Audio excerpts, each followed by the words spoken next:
right, Aries. Aries rising, those with their moons in Aries. Are we ready for March? As we can see here, there's a lot of stuff happening.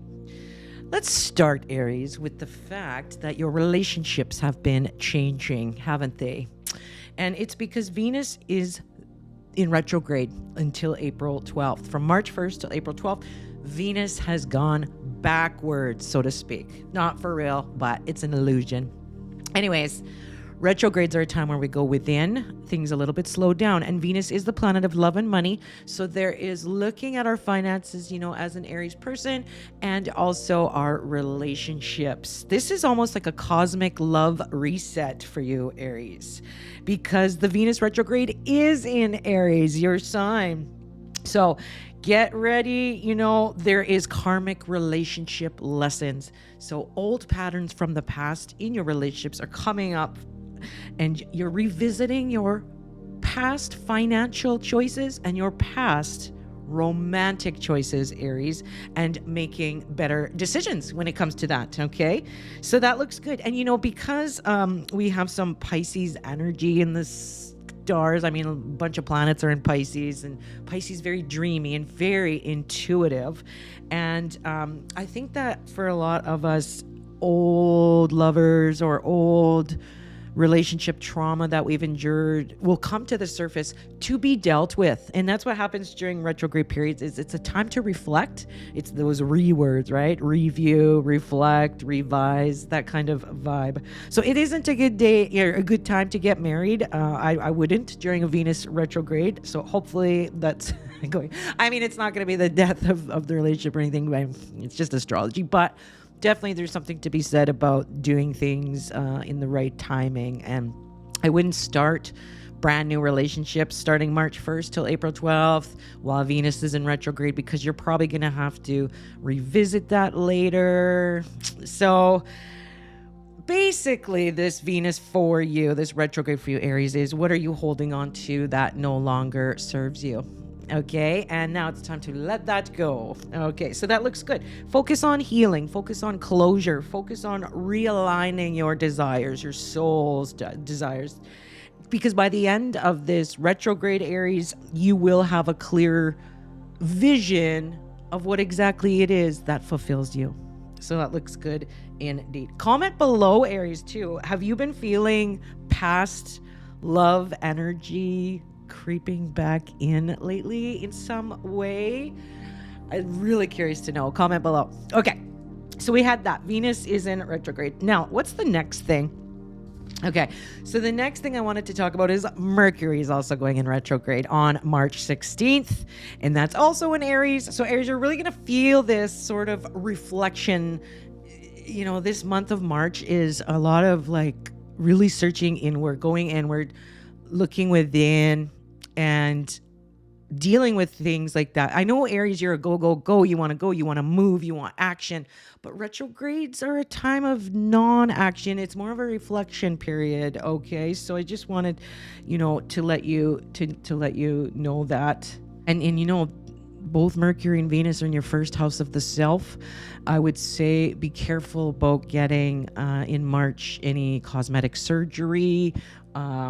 Don't do anything drastic with your hair. You might feel like, I want to go all blonde. But when things are in retrograde, especially Venus being in retrograde, it's not the greatest idea to get these big avatar changes, these big physical changes, okay? Aries, it's good to put it off, let's say, till April, okay?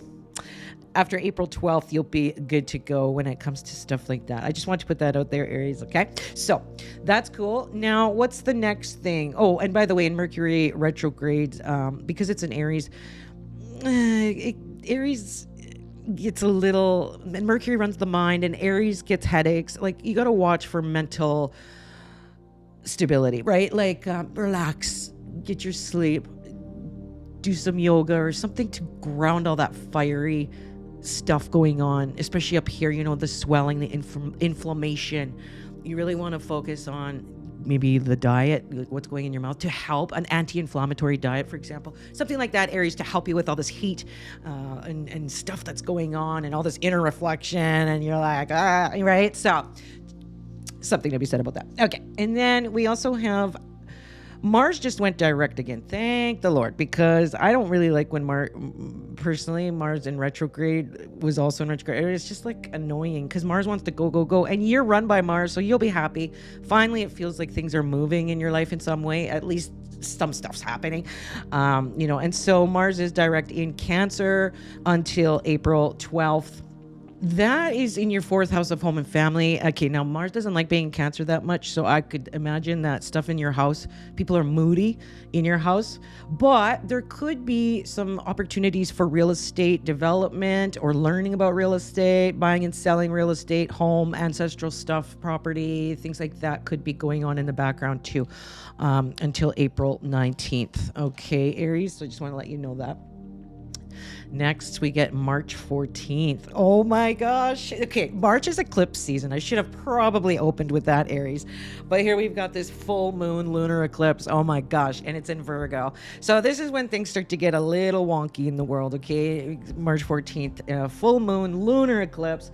Lots of light shining on your 6th house of health and your daily routines and your work. So there could be a lot of stuff going on with your work, Aries.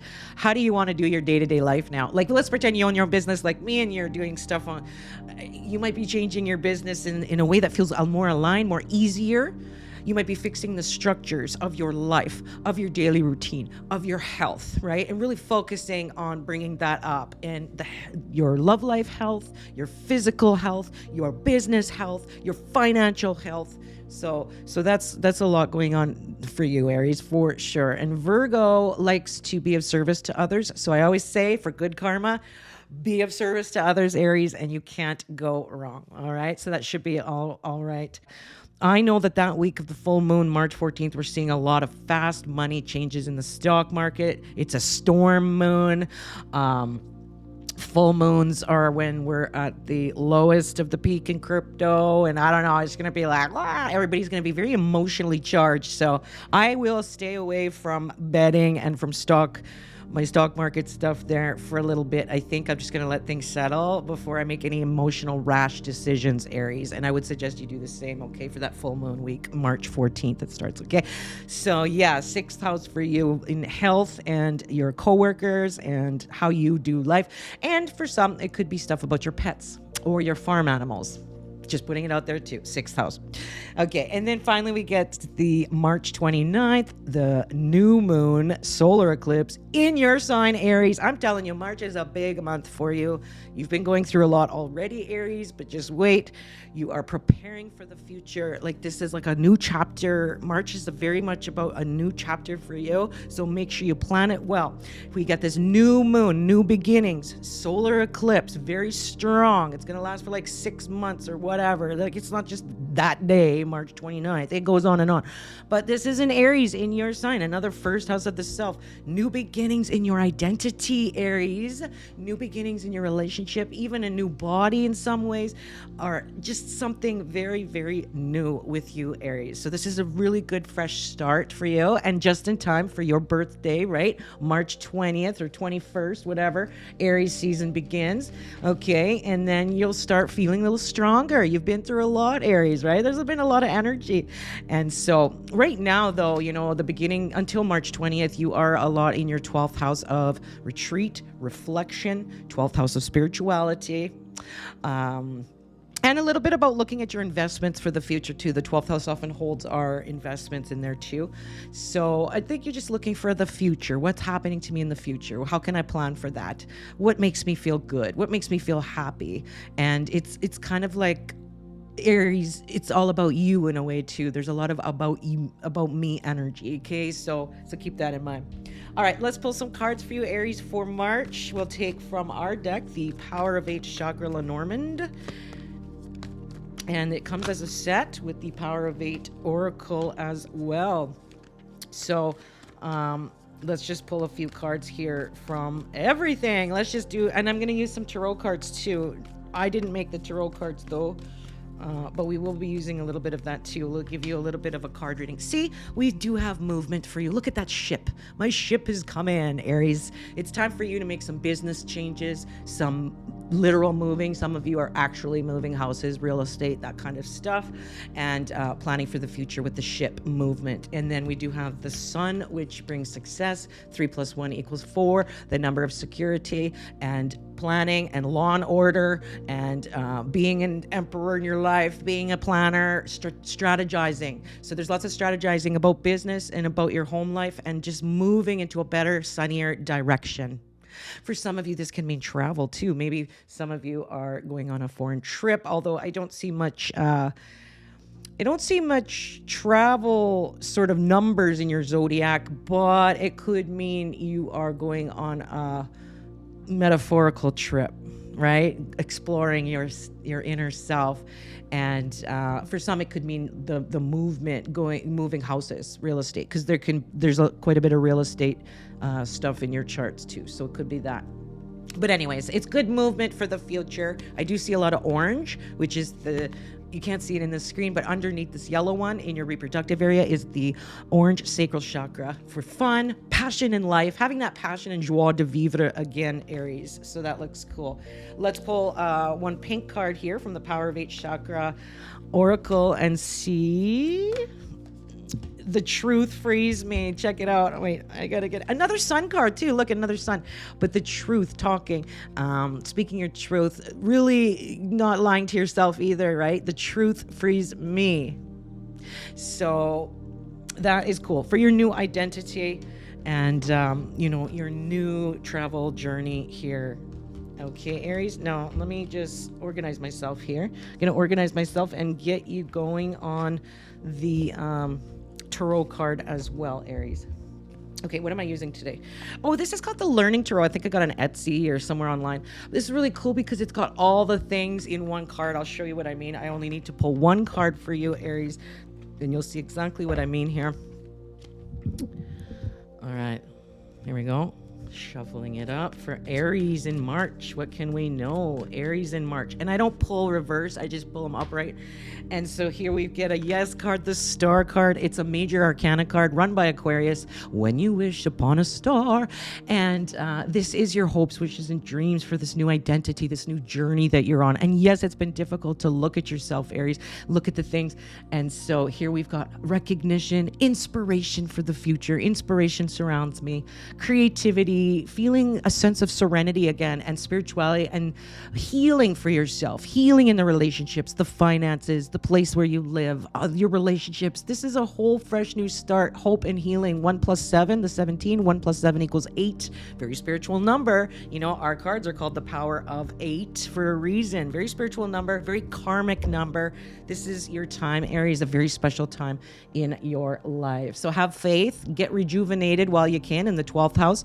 And then once it's your birthday time, Aries season, you'll be ready to go. So that looks good. And Aquarius, that runs this star card in tarot. But by the way, this is a major arcana card. I can't remember if I mentioned that, which means it's very special. It's very important, okay? And so Aquarius takes the information from the sky and brings it down to the 3D world. So you get the wisdom, you get the inspiration from the cosmos, and that looks good indeed. And remember that song, When You Wish Upon a Star? So that looks good indeed. Okay, and it's a big fat yes, yes, go for it, Aries. So that looks good. But for now, I would suggest to reflect, rejuvenate, rest, relax during these retrogrades, okay? And really get a handle on what you're going to do next. Okay, so if you like this reading, Aries, come and join one of my memberships or come and see me for a personal one-to-one reading on my website, www.themoontree.org. And I'll see you in the next one. Bye.